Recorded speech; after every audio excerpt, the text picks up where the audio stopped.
Viernes 26 de noviembre de 2021. Tres mensajes del Evangelio de hoy, tomado del Evangelio de San Lucas, capítulo 21, versículos del 29 al 33. En aquel tiempo, dijo Jesús a sus discípulos una parábola. Fíjense en la higuera y en todos los demás árboles. Cuando ven que ya echan brotes, conocen por ustedes mismos que ya está llegando el verano.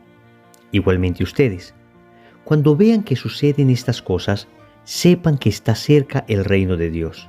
En verdad les digo que no pasará esta generación sin que todo suceda. El cielo y la tierra pasarán, pero mis palabras no pasarán. Palabra del Señor.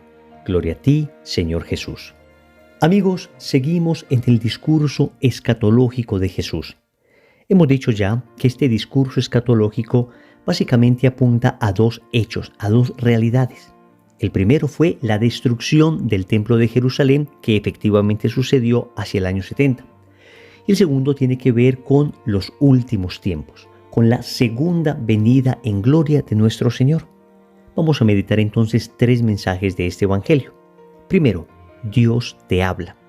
Segundo, cree en las promesas de Dios. Tercero, nada te turbe. Vamos con el primer punto. Dios te habla.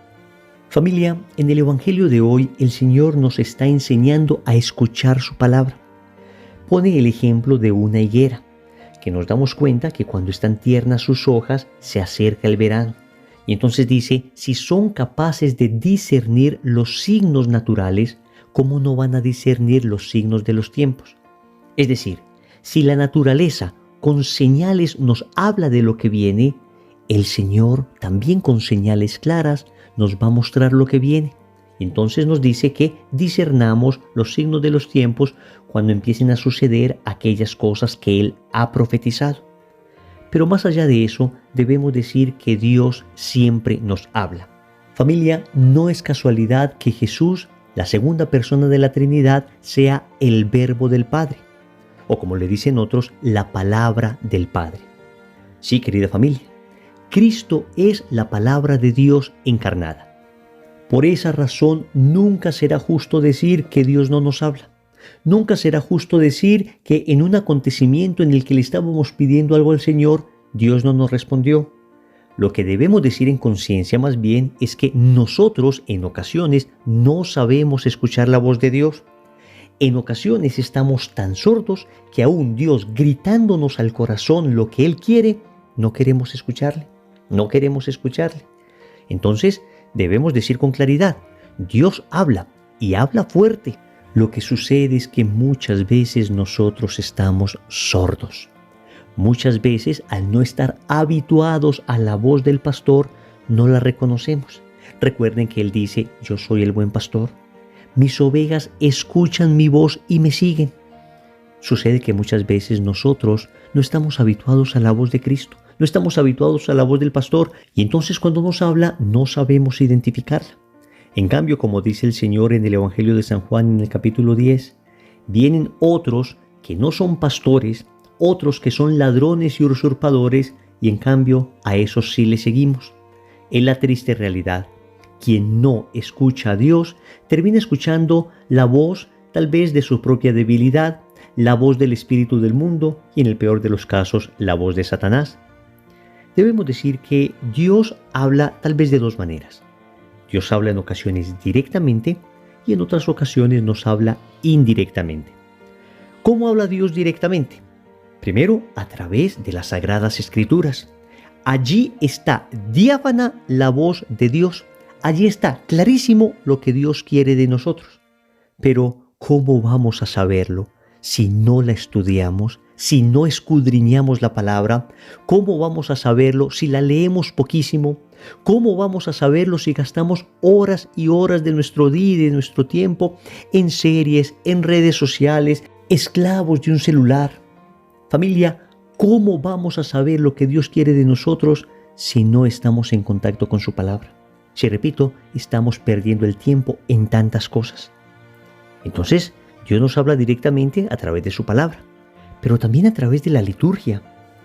Por ejemplo, estamos terminando ya el año litúrgico y por esto los evangelios de estos días pertenecen a un género llamado apocalíptico.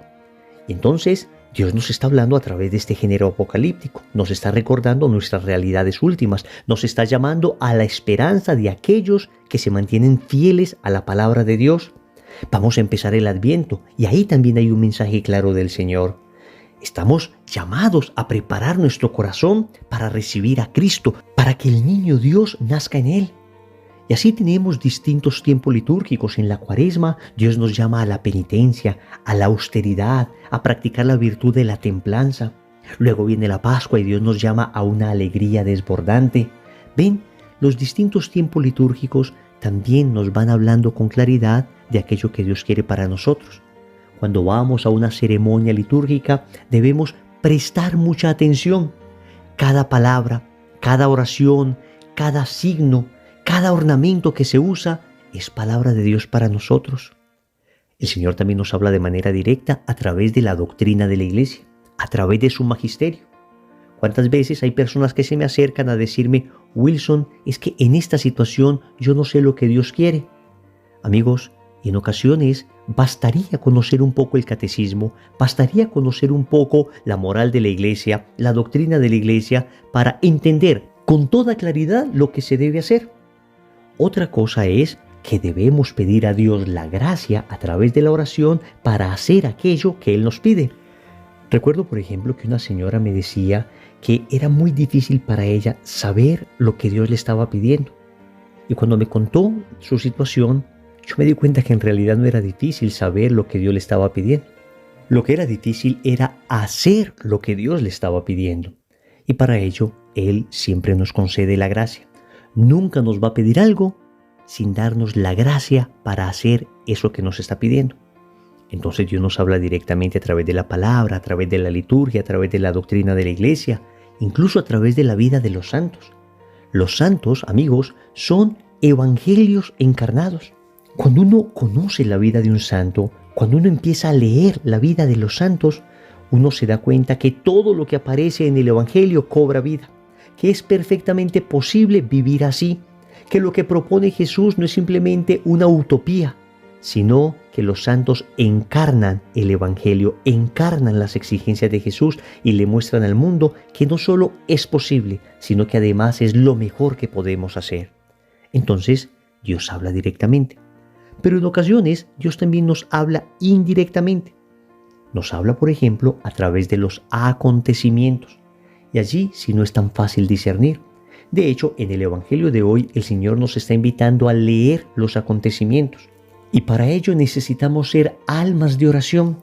Necesitamos meditar permanentemente en la realidad, en lo que va sucediendo, en mi realidad personal, en la realidad de los que me rodean, en lo que sucede en mi ciudad, en mi país, en el mundo. Vamos aprendiendo a orar los acontecimientos que suceden. Y de esa manera vamos aprendiendo a discernir qué es lo que Dios nos quiere decir a través de aquello que está sucediendo. Y hago una aclaración. No significa que todo lo que suceda lo quiera Dios. Definitivamente no. Hay acontecimientos que claramente Dios no quiere que sucedan, porque están yendo en completa oposición a aquello que Él nos ha pedido. Pero aún así, Dios, a través de estos acontecimientos, es capaz siempre de sacar un bien mayor, es capaz siempre de sacar una enseñanza, conforme a aquello que dice el apóstol San Pablo en la carta a los Romanos, en el capítulo 8, versículo 28. Todo sucede para el bien de los que aman a Dios. Entonces, en todos esos acontecimientos, vemos que Dios sacará algo para nuestro bien. No necesariamente para nuestro bien material, no necesariamente para nuestro bien de salud, no necesariamente para nuestro bien económico, casi siempre para nuestro bien espiritual, para un crecimiento en virtud, para un crecimiento en aquellas cosas que necesitamos para ser más santos. Entonces la pregunta que nos debemos hacer es esta: ¿qué me quieres decir, Señor? ¿Qué me quieres decir, Señor? Y no siempre vas a escuchar su respuesta de manera inmediata. El Señor te va a ejercitar en la paciencia hasta que finalmente, con claridad, se va viendo en ese mensaje indirecto de Dios, en esa palabra a través de acontecimientos con la que Dios te está hablando, vas a ir entendiendo qué te quiere decir. Segundo, cree en las promesas de Dios. El Señor dice: en verdad les digo que no pasará esta generación sin que todo esto suceda. Familia, y esto se cumplió. El Señor dijo esto hacia el año 33 y por supuesto esa generación vio cumplida la profecía de la destrucción de Jerusalén. Tal como Él lo dijo, así sucedió. Pero algunos exégetas dicen que también refiriéndose a los últimos tiempos, cuando empiecen a suceder los signos y las señales que Él nos profetiza, pues no pasará una generación hasta que Él venga. El caso es que la palabra de Dios se cumple, las promesas del Señor se cumplen, sus profecías se cumplen. Y esto nos debe llenar de mucha confianza, porque son muchas las promesas que el Señor nos ha hecho en su palabra y todas ellas se van a cumplir, porque el Señor no miente, porque el Señor no defrauda, porque aunque todos te hayan fallado, Él nunca te fallará. Y a este propósito de las promesas del Señor, hay una que particularmente me conmueve el corazón a mí y que tal vez te pueda servir a ti. Está en Isaías capítulo 41, versículo 10, y dice así: no temas, pues yo estoy contigo. No mires con desconfianza, pues yo soy tu Dios. Yo te he dado fuerzas, he sido tu auxilio, y con mi diestra victoriosa te he sostenido. Hasta aquí esta promesa. Y hoy te la dice el Señor a ti. Hoy el Señor te invita a que confíes en Él, a que confíes en su palabra. Tranquilo, los acontecimientos duros que estás viviendo pasarán. Tranquila, no estás sola. Sé que parece imposible resolver esto contra lo que te estás enfrentando, pero hoy te digo, el Señor está contigo. Él sabrá los caminos a través de los cuales te conducirá.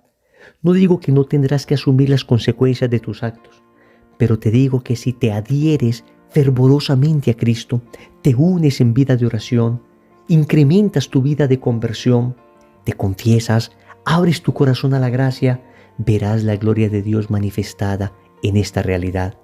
Y en ocasiones Dios permite que sucedan cosas difíciles, como tal vez la que estás viviendo, para llamarnos a una mayor intimidad con Él. Y te diré lo que muchas personas me han relatado después de vivir acontecimientos muy duros, pero acontecimientos que finalmente les llevaron a Dios. Me dicen: Wilson, esto que era la peor desgracia para mí en el momento en que estaba viviéndolo, se ha convertido en la más grande bendición que me pudo suceder en la vida, porque gracias a esto encontré a Cristo, que es mi más grande felicidad. Amigo, cree en las promesas de Dios. Tercero, nada te turbe. El Señor concluye diciendo que el cielo y la tierra pasarán, pero mis palabras no pasarán. Querida familia, tienes un Dios estable. Óyeme bien, tienes un Dios estable. En una sociedad como la nuestra, en que nada es estable, en que todo es líquido, precisamente un importante filósofo polaco llamado Szymon Bauman dice que esta es una sociedad líquida. Pues bien, en esta sociedad en que ya no hay valores, en esta sociedad en que ni siquiera se puede confiar en la palabra del otro, en esta sociedad en que todo es relativo, es reconfortante saber que nuestro Dios permanece, que nuestro Dios es fiel, que nuestro Dios no se muda. Y a este propósito hay un bellísimo poema de Santa Teresa de Ávila que precisamente titula Nada te turbe, y tiene como fundamento la certeza absoluta que tenemos de que nuestro Dios está allí, de que Dios no se muda, de que Dios es estable, de que aunque todo pase, su palabra no pasará. El poema dice así: nada te turbe, nada te espante, todo se pasa, Dios no se muda, la paciencia todo lo alcanza. Quien a Dios tiene, nada le falta, solo Dios basta. Oremos. Amado Señor, hasta hoy he sido un sordo. Tú me has hablado con claridad en tantas ocasiones, pero el pecado en el que estoy muchas veces no ha dejado que te escuche. Por eso hoy quiero renunciar a todo pecado. Hoy quiero renunciar a todo aquello que tapa mis oídos y que no me permite escuchar la claridad de tu voz, aquella voz que me llama a seguirte, aquella voz que es mi consuelo, aquella voz que es mi herencia, aquella voz que es mi felicidad. Sí, Señor, No he escuchado ni siquiera tus palabras porque he estado lejos de ti. Por eso vengo hoy y me postro ante tu presencia a suplicarte perdón. Perdón, Señor, porque me he fiado más de la palabra del hombre que de tu palabra. Perdón, Señor, porque he esperado más de mí que de tus promesas. Perdón, Señor, porque he confiado más en el mundo que en ese corazón que se dejó traspasar por amor a mí y que me invita a la confianza. Amado Señor, hoy quiero permanecer en ti. Hoy quiero reposar en tu corazón, porque estando en él nada me turbará, porque estando en él nada podrá dañarme, porque estando en él tengo en quien esperar y confiar. Señor, dame lo que me pides y pídeme lo que quieras. Amén. Recordemos entonces. Primero, Dios te habla. Segundo, cree en las promesas de Dios. Tercero, nada te turbe. Compromiso. En todos los acontecimientos de la vida vamos a hacernos esta pregunta. ¿Qué me quiere decir el Señor? En el nombre del Padre, y del Hijo, y del Espíritu Santo. Amén.